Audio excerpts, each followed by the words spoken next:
Amados irmãos e irmãs no Senhor, hoje a Santa Mãe Igreja celebra com toda a dignidade São Domingos de Gusmão, um dos grandes santos da fé católica, um dos grandes santos da nossa fé.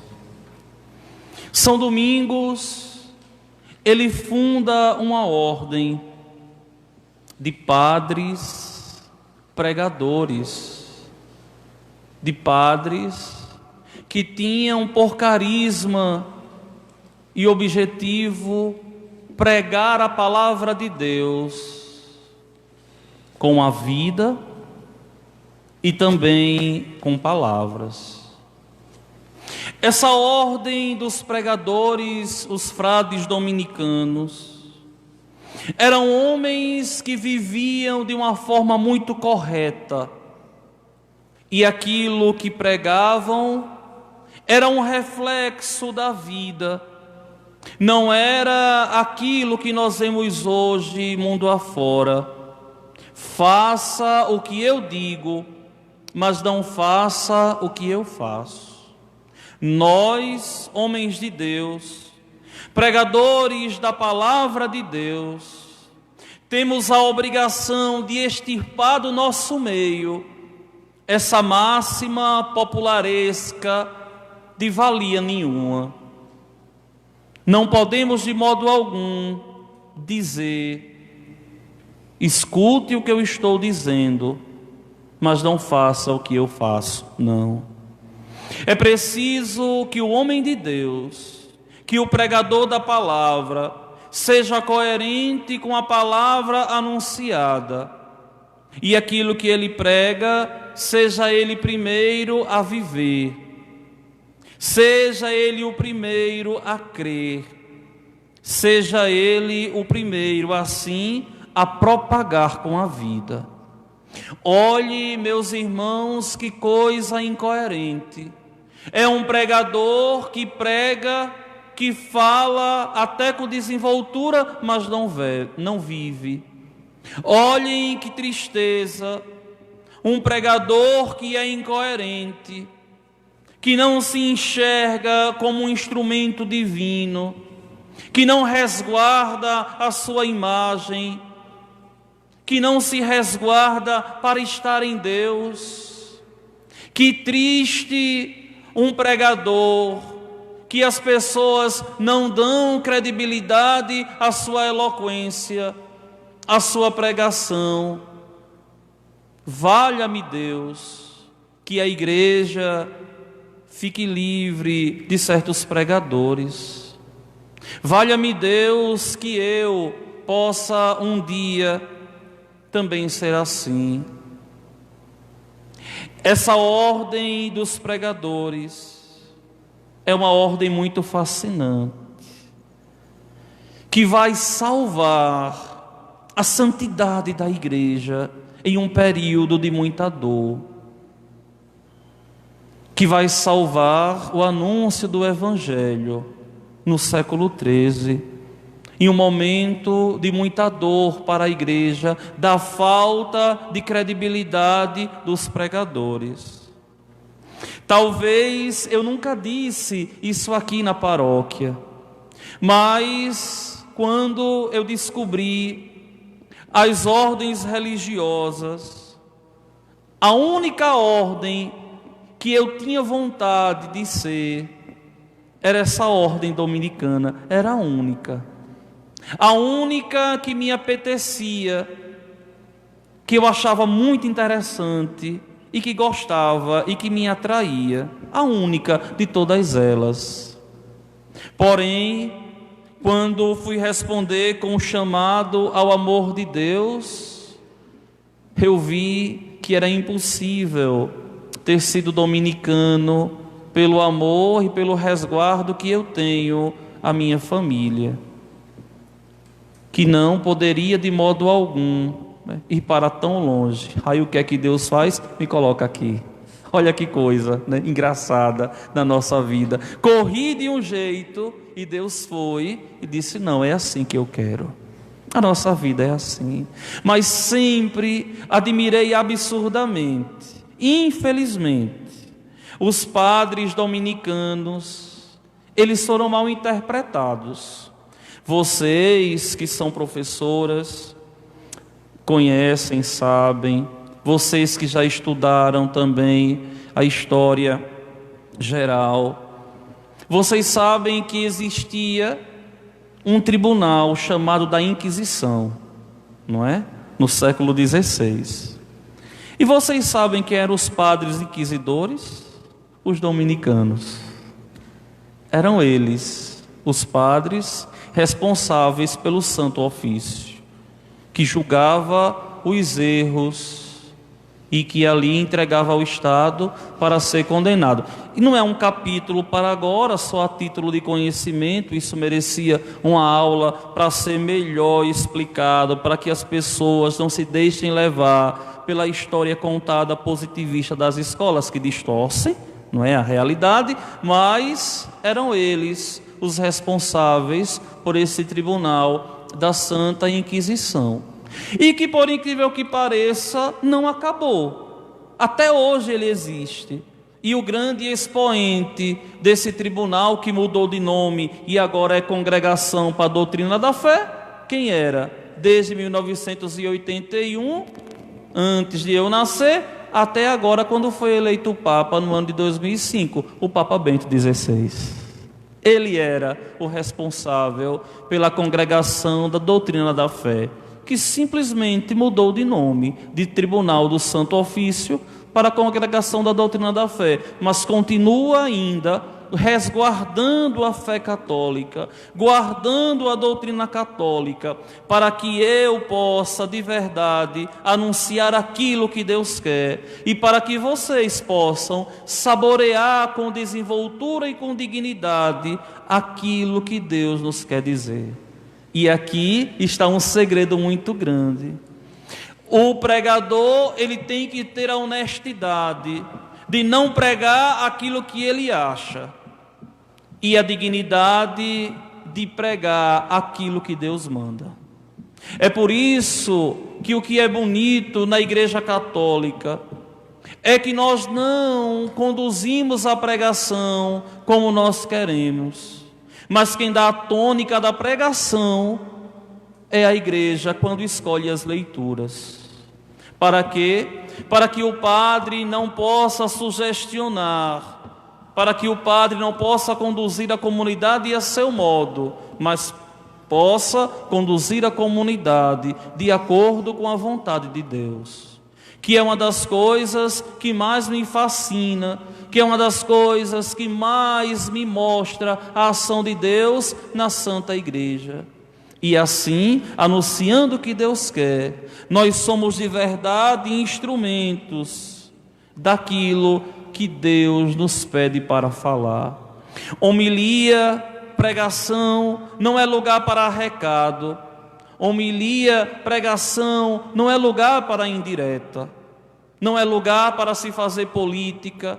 Não é lugar para se propagar ideologias, filosofias estranhas, ou, na hipótese mais tola, né, ficar com conversa boba para o povo, não. A homilia, o sermão, a pregação da igreja tem por obrigação santificar o pregador, instruir os fiéis, e ele se santificando e instruindo os fiéis, santifica o povo de Deus para chegar aos céus. E vejam como é santo, e vejam como é bonita a igreja quando nos mostra que deve ser assim. É claro que se o padre ele tem conhecimento de algum problema que está acontecendo na comunidade, na hora oportuna que a liturgia da igreja abre brechas, ele tem que catequizar, ele tem que pregar de verdade. Quantas vezes eu ficava sabendo que na paróquia tinha problemas de famílias, e a liturgia nos falava assim, e eu aproveitava e catequizava. Quantas vezes a igreja me falava para catequizar determinadas coisas, eu sabia que na minha paróquia tinha, eu catequizava. Por exemplo, todas as vezes que a liturgia me dá uma brecha para falar de suicídio, eu falo, porque é um problema que nós temos aqui dentro. E quando a liturgia me pede para falar em aborto, eu não tenho necessidade de falar, porque a gente, graças a Deus, não tem quase nenhum caso. Vejam, então é a liturgia que conduz a nossa pregação, é a liturgia que conduz a catequese, é o sermão sendo direcionado pelo Espírito Santo de Deus, para que não seja palanque, para que não seja um púlpito de indiretas, mas para que anuncie a palavra de Deus, que muitas vezes magoa, que muitas vezes machuca, que muitas vezes dói e faz tremer as pernas do pregador que aqui está e de quem no banco está, porque muitas vezes nem consegue colocar para dentro a saliva pelo nó que dá na garganta. Mas Deus é assim. Deus é assim e tem por objetivo verdadeiro nos instruir para nos levar aos céus. Meus queridos irmãos e minhas irmãs, o texto do Evangelho hoje é uma maravilha, é uma riqueza esplendorosa da nossa fé. Vejam que aqui no texto santo, nosso Senhor está em meio a uma multidão. Está lá em meio a uma numerosa multidão. E ali, em meio a tantos homens, se aproxima um coração aflito, um coração doente. Se aproxima ali um coração atribulado. E quantos corações nós temos assim? Quantos corações nós temos atribulados nos dias de hoje? E um coração se apresenta diante de Deus, uma alma nobre que sabia que devia depositar a confiança no Senhor.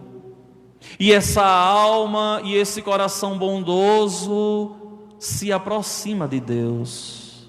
E a primeira atitude é se ajoelhar diante de Jesus.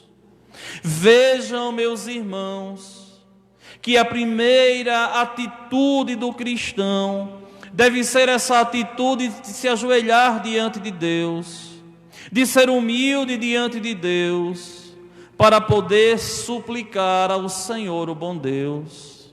Súplica se faz de joelhos, aprenda isso.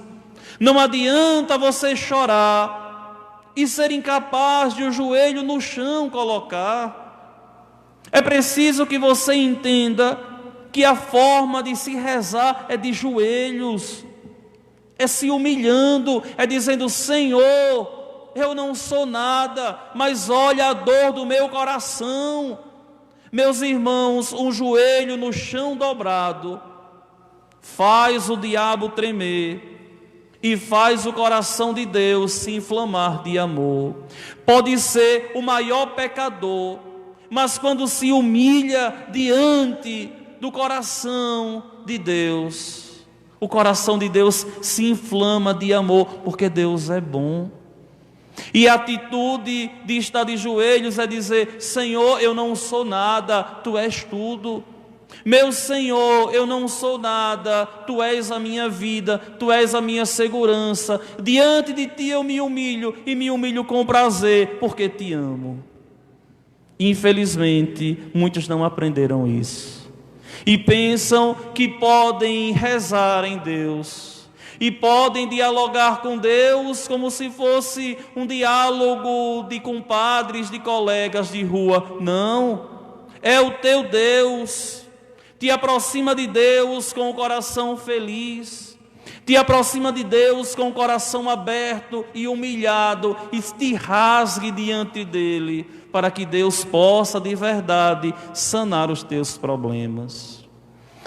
E vejam que aqui aquele homem se ajoelha e diz: Senhor, tem piedade do meu filho.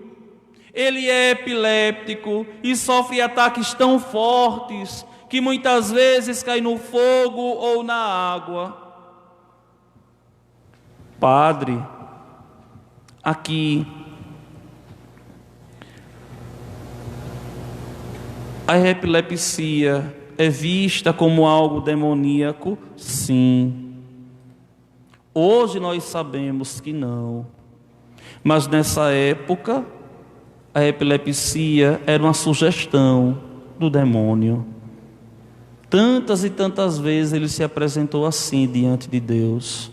Hoje a gente sabe que não, que é um problema de verdade físico, psicológico, neurológico, mas na época o diabo se utilizava dessas situações. E o Senhor aqui escuta a queixa daquele homem. Só que eu levei aos teus discípulos, mas eles não conseguiram curá-lo. Vejam que o homem, em momento algum, aqui no texto, vai falar do demônio. Ele fala da doença. Ele fala que o filho tem epilepsia e que sofre ataques fortes. Mas o homem não diz, o demônio está no meu filho. Não, quem vai falar é Jesus. Tem uma diferença. E aqui Jesus vê a impotência dos discípulos. Aqui Jesus vê a impotência dos seus apóstolos. Por quê? Porque ainda não tinham entendido que deveriam agir no poder de Deus, que deveriam agir na graça de Deus, que deveriam ser instrumentos de Deus, que o poder não era deles, que eles agiam em nome de Deus. E o Senhor aqui é duro. Não existe uma palavra mais dura que Jesus falou no coletivo aos apóstolos do que essa. A mais dura no singular foi a Pedro: afasta-te daqui, Satanás, atrás de mim. Mas no coletivo, essa palavra é a palavra mais dura. Ó, gente sem fé e perversa. Por que sem fé? Porque não tinham depositado a confiança em Cristo? Porque perversa? Porque não se compadeceram com a dor do outro? Até quando deverei ficar convosco? Aprendam a agir em mim. Já já eu não estarei mais aqui e vocês vão ter que agir a partir da comunhão comigo na força da oração. E é aqui que muitos se perdem, porque não se enxergam como instrumentos, mas muitas vezes na arrogância pensam que tem algum poder. Meu irmão, não temos poder nenhum. Quem tem poder é Deus.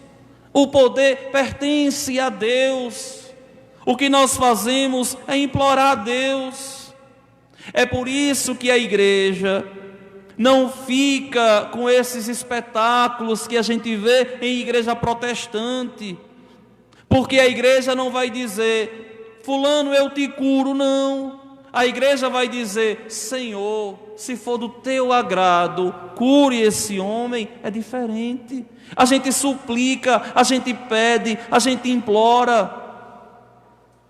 E aqui o Senhor reclama: até quando vou ter que vos suportar? Eita, que palavra dura.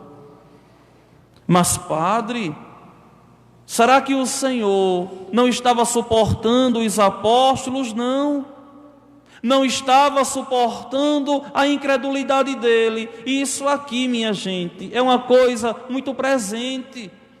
Quantos estão na igreja, talvez transvestidos de padres, de ministros da Eucaristia, de acólitos, de seminaristas, de leitores, mas fazem as coisas por fazer, e estão como que sem fé, e brincam muitas vezes com o que é sagrado, com o que é divino. E é justamente isso aqui que o Senhor não suporta. Se você assumir o seu batismo, Você tem que de verdade ser honesto e acreditar em tudo aquilo que faz. Olha, quem é próximo a mim sabe, eu tenho uma paixão muito grande de fazer direito, de fazer o curso de direito. Ainda não tive oportunidade por essa paróquia ser tão extensa e as faculdades tão longe, mas tenho uma vontade medonha. Mas é um projeto pessoal que vai ficando quando a igreja permitir. Mas quando eu decidi ir para o seminário,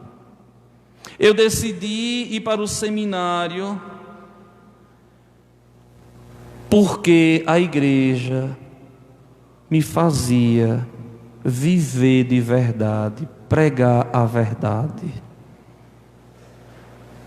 Me fazia de verdade vender algo que é verdadeiro.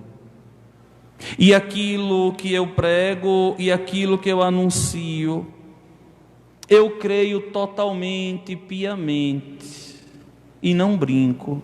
É por isso que muitas vezes, principalmente aqui na matriz, vocês são testemunhas disso, muitas vezes eu celebro 4 missas no sábado, 5 missas no domingo, e chego na minha última missa aqui, celebrando como se fosse a primeira. Por quê? Porque não faço por fazer, porque entendo que as coisas de Deus devem ser feitas com todo decoro, com todo zelo, com toda a unção do Espírito, com toda a dignidade que é inerente ao ofício que nós celebramos nesse altar, que não é brincadeira. Aquilo que nos atrai à igreja é uma verdade, e nunca, em momento algum, nós estamos aqui vendendo uma mentira. Se a igreja nos diz que Jesus está presente na Eucaristia, eu creio na minha mãe igreja, e eu creio na experiência com nosso Senhor, e contemplo a vítima, que é a hóstia santa, que em português seria traduzido por vítima, hóstia quer dizer vítima. Eu contemplo a vítima santa com toda a dignidade do meu ser, e olhando com toda a pequenez e com toda a dignidade que eu não tenho de tocar em Deus, mas creio firmemente e verdadeiramente que ali está Deus. E essa verdade que eu sempre peço a Deus, que nunca perca por Ele esse encanto que move os meus dias, esse encanto que me faz todos os dias dizer: sim, Senhor, aqui estou. Sim, Senhor, eu te amo. Sim, Senhor, eu estou te servindo, apesar da minha pequenez, mas me segura, senão eu caio. E esse é o pensamento que todo aquele que responde com amor a Deus deve responder no âmago do ser, e nunca permitir se perder no caminho da salvação. Eu lembro de uma vez que um ministro me dizia assim: olha, padre, eu não quero renovar o meu ministério. E eu dizia assim: por quê? Porque eu estou com medo da Eucaristia ficar comum na minha vida. Eu quero ir para o banco ali, olhar e me preparar mais um pouquinho para voltar na frente. O senhor aceita? Eu digo claro, totalmente. Porque a gente não pode se acostumar com nosso Senhor. A gente não pode se acostumar com o altar. A gente não pode se acostumar com o que é sagrado, não. Não podemos. É aquilo que a gente tem de mais sagrado, mais divino. É por isso que quando uma pessoa deixa a igreja católica para ser protestante, eu digo: essa perdeu a fé. Uma vez me disseram assim: mas como o padre perdeu a fé? Perdeu a fé na Eucaristia, perdeu a fé em Nossa Senhora, perdeu a fé nos santos, perdeu a fé na doutrina da igreja, perdeu a fé. Porque quem tem fé permanece na igreja e sabe que a fé não é mágica, mas a fé é obediente. é preciso perseverar, é preciso crescer, é preciso verdadeiramente fazer essa experiência divina e tão santa com Deus. Senhor, eu não te entendo, mas eu creio. Senhor, eu não aceito, mas eu creio. Senhor, eu estou totalmente perdido, ilumina a minha mente. E você vai ver que a sua honestidade vai fazer Deus agir. E olha que o Senhor reclama: até quando eu vou suportar essa tua falta de fé? Até quando, meu irmão, você vai continuar com essa falta de fé, fazendo as coisas por fazer, rezando por rezar, levando as coisas com oba-oba na brincadeira? E Jesus diz: trazei aqui o menino. E eles trazem o menino. Então Jesus ameaça o demônio, e o demônio saiu dele. Não é uma conversa que Deus tem com o demônio, não. Porque com o desobediente, com o invejoso, Deus não conversa. Com o frio, com o descrente, Deus não dá ousadia. Como a bem-aventurada Virgem Maria também não dá ousadia. Deus não dá ousadia ao demônio, porque sabe que o demônio é todo desamor. E Deus diz: saia. E ele sai, porque Deus tem poder. E é essa fé que nós devemos ter. Na mesma hora, o menino ficou curado. E aquilo ali, eu creio, Mateus não diz, mas aquele povo deve ter ficado totalmente abobado. Como ele fez isso? E os discípulos, olha que coisa, na mesma hora o menino fica curado. Os discípulos aproximaram-se de Jesus e perguntaram em particular. Não queriam ser chamados a atenção publicamente. E, no particular, eles chamam Jesus. Olha a pergunta dos discípulos. Isso aqui é escrito por Mateus. Mateus foi um dos que passou por esse aperto. Por que nós não conseguimos expulsar o demônio? E Jesus diz: porque a vossa fé é demasiado pequena. Como pode? Como podia aqueles homens ter a fé pequena, estando ali com ele, que é a fonte de toda a fé? Como pode, Padre, um ministro da comunhão não ter fé? Ou um padre mesmo perder a fé? Como pode? Pode, se fazer as coisas por fazer, se acostumar com o que é sagrado, se acostumar com o que é divino, se for fazer as coisas com má vontade. Quem faz as coisas com má vontade logo logo perde a fé. Olha, se vocês soubessem a alegria que eu tenho de celebrar uma missa, eu pulo num pé só, de verdade, com toda a força do meu coração, de verdade. Por quê? Porque não existe nada mais sagrado na minha vida do que celebrar a missa, né? Eu hoje passei o dia todo felicíssimo da vida, né? Hoje eu liguei para minha casa, né? E meu pai começou a elogiar: meu filho, que pregação, não sei o quê. Eu posso receber elogio de todo mundo, mas se é do pai é diferente, não é? E eu fiquei todo feliz, né? E ele falando, deve estar assistindo e elogiando, e eu olhando para a cruz de Cristo na mesa do escritório, dizendo: ô Senhor, muito obrigado por viver isso. Por quê? Porque nessa pandemia eu estou tendo a oportunidade de convertê-los, que eu nunca tive, não é? Que nunca usufruíram do meu ministério, que só me vinham como padre, de domingo em domingo, e a cada 3, 4 meses, 1, 2, 3, 4 missas. E é preciso ter fé naquilo que nós celebramos, naquilo que nós vivemos, sim. Isso que nós fazemos na igreja não é brincadeira. Por isso que eu não sou muito de dar valor às pessoas que não vivem de verdade a fé e que brincam com aquilo que é sagrado, com aquilo que é divino e querem fazer as coisas de qualquer jeito. É a única acepção que eu tenho. Se leva a sério a fé, o meu amor aumenta.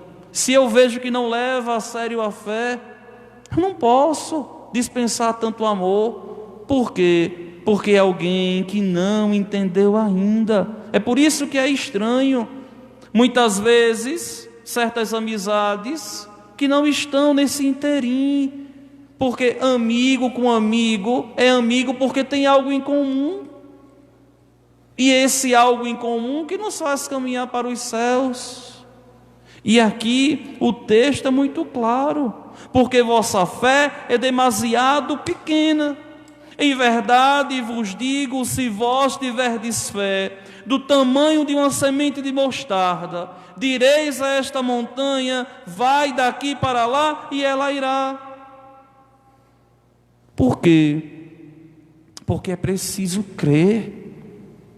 Isso aqui não é um pensamento positivo, não. Muitas vezes eu chego nos cantos e eu vejo as pessoas dizendo assim: é preciso ter pensamento positivo. Que doidice é essa? Oxi, e pensamento tem poder, é? Que coisa doida. Não, é preciso ter fé em Deus. É preciso depositar a confiança e a esperança no Senhor. Não adianta nada o seu pensamento positivo se Deus não agir. Você pode fazer alguma coisa? Não pode. O que nós temos que ter é crer em Deus e acreditar que o Senhor vai fazer o que é melhor para nós. Agora, se você me disser assim: padre, então pensar coisa errada é ruim, eu vou dizer: claro que é. Eu tenho que pensar coisas boas? Eu digo: claro que sim. Porque aquilo que a gente pensa, a gente deseja, e aquilo que a gente deseja com fé, a gente alcança. É claro, né? Se você ficar o tempo todo dizendo assim: eu estou com medo de adoecer, eu estou com medo de adoecer, o demônio vai dizer: eu vou naquele ali, que ele não tem fé em Deus. É claro. É preciso confiar e em Deus depositar toda a confiança. Eu tenho um paroquiano aqui, que ele, não está nem na equipe de liturgia, ele é da equipe de liturgia, não está aqui hoje não. Morria de medo dos filhos na estrada, um medo medonho. Padre, eu tenho medo das estradas. E eu dizia: olha, se tu continuar assim, vai acontecer alguma coisa ruim, porque o demônio está vendo a tua fraqueza. Não. Por que ter medo? Você tem um Deus, você tem um Pai que te protege, que te ama. Por que ter medo? Isso chama-se fé, depositar em Deus toda a esperança da vida. Senhor, seja feita a tua vontade.